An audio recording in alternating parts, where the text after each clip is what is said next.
Bismillahirrahmanirrahim. Assalamualaikum warahmatullahi wabarakatuh. Syukur Alhamdulillah kita bisa berjumpa lagi di channel ini. Salawat dan salam selalu dan tetap tercurahkan kepada junjungan kita Nabi besar Muhammad sallallahu alaihi wasallam.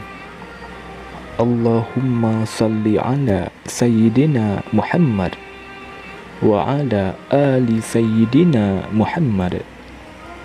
Harapan dan doa saya semoga saudaraku semuanya selalu diberikan kesehatan, dilapangkan rezekinya, diampuni dosa-dosanya, dan dipanjangkan umurnya. Amin ya rabbal alamin. Saudara muslim yang dirahmati Allah Subhanahu wa taala, surah Al-Fatihah merupakan surah pertama yang ada di dalam Al-Quran. Surah ini terdiri dari 7 ayat dan termasuk dalam golongan surah Makkiyah. Al-Fatihah mengandung makna yang sangat dalam. Di antaranya adalah berbicara mengenai sifat-sifat Allah sebagai zat yang Maha Esa, satu-satunya Tuhan untuk semua makhluk di langit dan di bumi. Surah ini juga sering disebut sebagai surah pembuka yang memberikan pesan-pesan kepada seluruh umat manusia. Pesan utama yang terkandung dalam surah Al-Fatihah adalah perintah untuk selalu berbuat baik dan bersujud kepada Allah Subhanahu wa taala. Pesan utama yang terkandung dalam surah Al-Fatihah adalah perintah untuk selalu berbuat baik dan bersujud kepada Allah Subhanahu wa taala. Selain mempunyai keutamaan yang sangat banyak ketika kita membacanya, ternyata surah ini juga sebagai peneruh dalam diri kita.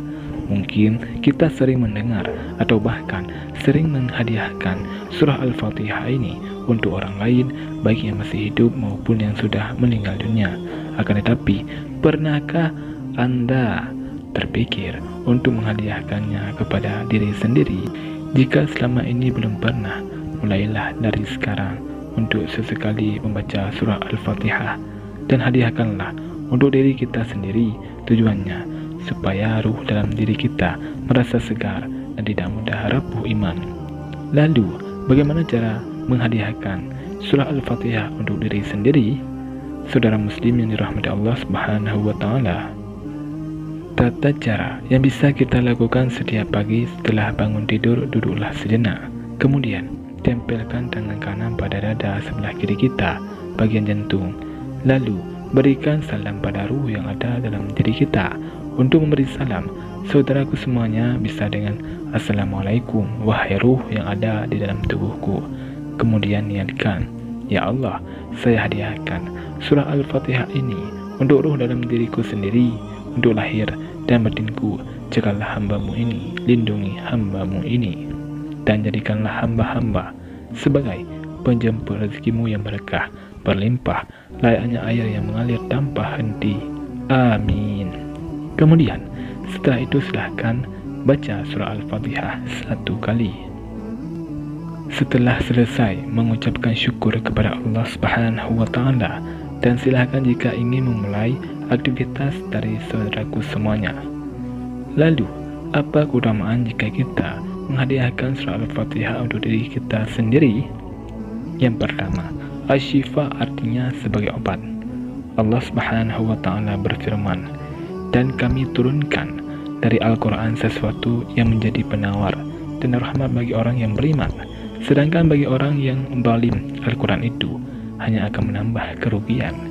Quran Surah Al-Isra ayat 82. Dari ayat ini dikatakan bahwa sebagai penawar dan rahmat bagi orang-orang yang beriman, artinya adalah penawar dari segala penyakit hati dan sebagai pembuka rahmat Allah di saat kita menjalankan aktivitas untuk menjemput rezeki yang dari Allah Subhanahu wa taala sediakan untuk kita.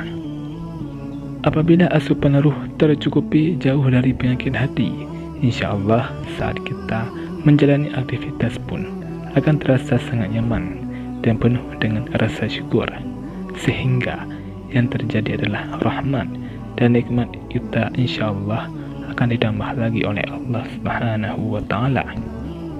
Yang kedua, sebagai ruqyah diri. Di dalam sebuah hadis yang diriwayatkan oleh Imam Bukhari dan Muslim pernah dijelaskan bahwa ada sekelompok sahabat Nabi yang sedang melewati sebuah desa. Ternyata di desa tersebut ada salah seorang kepala desa yang baru saja digigit kalajengking. Lantas, salah seorang sahabat membaca surah Al-Fatihah kepada kepala desa yang disengat kalajengking tersebut. Kemudian, orang itu pun sembuh dan racunnya ternetralisir. Sahabat tersebut dihadiahi seekor kambing, akan tetapi ia tidak berani memakannya sebelum bertanya tentang kejadian itu kepada Rasulullah SAW. Dikarenakan sahabat Nabi itu khawatir jika apa yang dilakukan dengan perantara surah Al-Fatihah tersebut ternyata keliru. Saat sahabat itu bercerita dengan apa yang dilakukan tersebut, kemudian Rasulullah SAW menjawab, "Bagaimana kalian tahu bahwa surah Al-Fatihah adalah surah Al-Ruqyah?" Ini artinya, jika kita niat kepada Allah Subhanahu wa Ta'ala untuk menghadiahkan surah Al-Fatihah kepada diri kita sendiri, insya Allah penyakit fisik dan penyakit hati dalam diri kita bisa sembuh, sehingga saat kita menjalankan aktivitas pun juga akan semakin bersemangat. Yang ketiga, dilindungi dari godaan setan.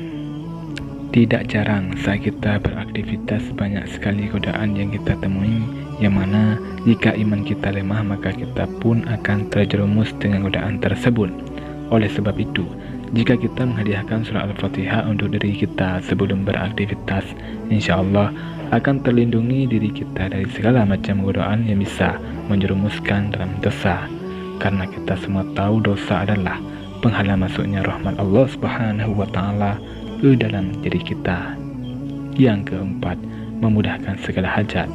Setiap manusia punya hajat yang ingin dicapai, baik itu saat bekerja, sekolah ataupun yang lainnya. Menghadiahkan surah Al-Fatihah untuk diri kita sebelum beraktivitas, insya Allah mampu memudahkan segala hal yang akan kita kerjakan di hari itu, sehingga rahmat yang Allah berikan bisa sampai kepada kita, dan masih banyak hal lain yang akan kita rasakan sendiri. Bagi saudaraku yang belum pernah mencoba menghadiahkan surah Al-Fatihah untuk diri sendiri, tidak ada salahnya apabila mulai mencobanya, karena ruh dalam diri kita pun juga butuh asupan nutrisi supaya iman kita tetap kuat. Semoga Allah Subhanahu wa Ta'ala selalu melindungi dan mengampuni kita dari segala dosa dan kesalahan yang pernah kita kerjakan. Amin ya rabbal alamin. Wallahu a'lam bishawab. Assalamualaikum warahmatullahi wabarakatuh.